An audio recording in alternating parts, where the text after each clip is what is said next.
Welcome back to our channel. இன்றைக்கி நம்ம பார்க்க போகிறது ஒரு தக்காளி தொக்கு. அதுக்கு என்னென்ன வேணும்னு பார்த்தரலாம் வாங்க. இப்போ நான் எடுத்து வச்சுருக்க இந்த இன்க்ரீடியன்ட்ஸ் தான் வேணும். ஒரு பெரிய வெங்காயம் 3 கட் பண்ணி வச்சுருக்கேன். ஒரு 7-8 தக்காளி கட் பண்ணி வச்சுருக்கேன்.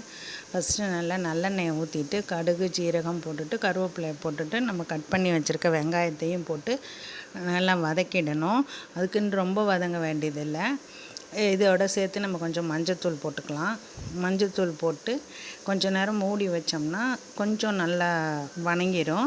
வதங்கின உடனே நல்லா வதங்கின உடனே நம்ம தக்காளியையும் அதோடு சேர்த்து வதக்கணும். அதுக்குள்ளே நம்ம ஒரு மிக்ஸி ஜாரில் வந்து மிளகாய், வரமிளகாய், இதுக்கு காரத்துக்கு ஏற்ற மாதிரி மிளகாய் எடுத்து வச்சுக்கணும். அந்த மிளகாயையும் போட்டு கொஞ்சோண்டு தக்காளி, ஒரு கைப்பிடி தக்காளி கட் பண்ணி வச்சுருக்க தக்காளியை எடுத்து இதோடு போட்டு எல்லாத்தையும் ஒன்றா அரைச்சிக்கலாம்.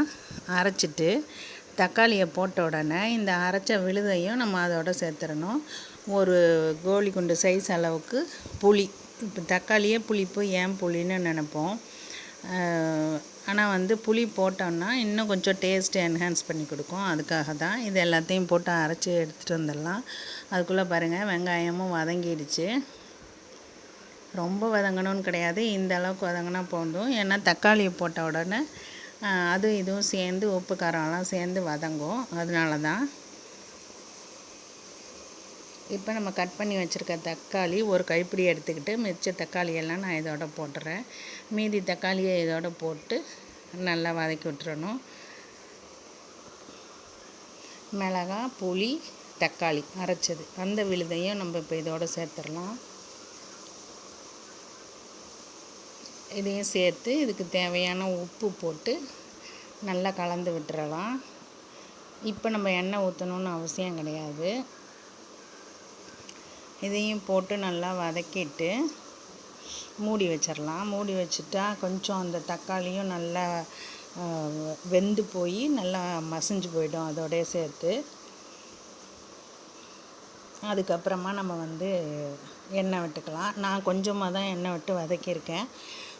இப்போ வந்து கொஞ்சம் நம்ம வந்து வெளியே எடுத்து வச்சுக்கலாம். மற்றதை வந்து நம்ம ஃப்ரிட்ஜில் ஸ்டோர் பண்ணிக்கலாம்.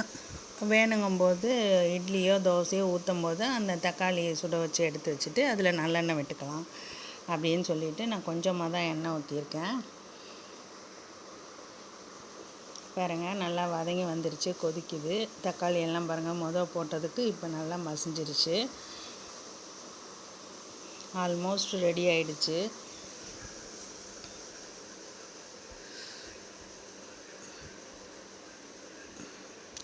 ரொம்ப டயட் கான்ஷியஸாக எண்ணெய் ரொம்ப வேணான்னு நினைக்கிறவங்க ஊற்றின எண்ணெயோடையே சேர்த்து எடுத்து பாக்ஸில் போட்டு ஃப்ரிட்ஜில் ஸ்டோர் பண்ணி வச்சுக்கலாம்.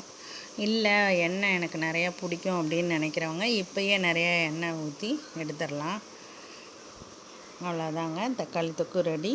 தேங்க்ஸ் ஃபார் வாட்சிங். சப்ஸ்கிரைப் பண்ணுங்கள்.